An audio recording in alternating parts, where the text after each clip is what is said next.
If you read a recent headline of a popular tabloid, it claimed that the government has granted about 10,000 people citizenship, all in a bid to win the next election. Tonight, Deputy Prime Minister Brent Symonette is speaking out. Symonette says this is not the case. The tabloid claimed that thousands of people of Haitian descent are getting Bahamian citizenship, many of them residents of Abaco. Shania Noel picks up the story. Well, he's putting those rumors about the 10,000 persons that were granted Bahamian citizenship to bed. Minister of Foreign Affairs and Immigration, Brent Symonette, says those numbers are way off. Certainly less than half of that 10,000, and probably way less than half. And we're not talking nowhere. I mean, that's a grossest of gross exaggeration. In many instances, he says, persons have lived here their whole lives, but their parents are not Bahamians. You may argue that they can get a passport of the country of their parents' birth. I'm not going to disagree with you on that. Many of them can.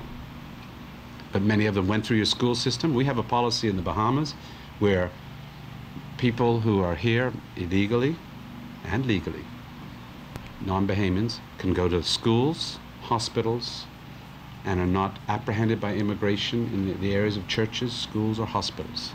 It's a policy to make sure they're healthy, educated, and have access to these facilities. In recent years, this has unfortunately become a political or raised by the press to above a bar for whatever reasons. It's very unfortunate. But those people exist. They live in your country. They're the backbone to many areas in your country. Symonette explains just how the decision is reached to grant citizenship. These decisions are made after interviews by my staff that make a recommendation to me. I then sign the recommendation. It then goes to the full cabinet. The full cabinet takes a decision, and then these people are sworn in. So any question of it being secretly done is journalistic license.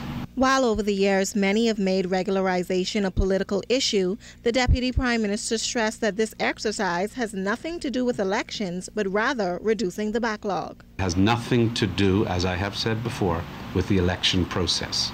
It's an attempt to regularize these people who are in this situation I've been talking about.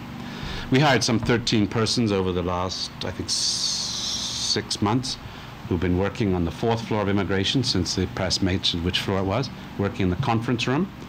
There are a number of persons. One was a college graduate, a number of persons who are on a short-term hire, specifically to look at files that have been languishing in the filing cabinets at the Department of Immigration, which were sitting there for months and years in some cases because some document was missing. Shania Noel, Citizenship News.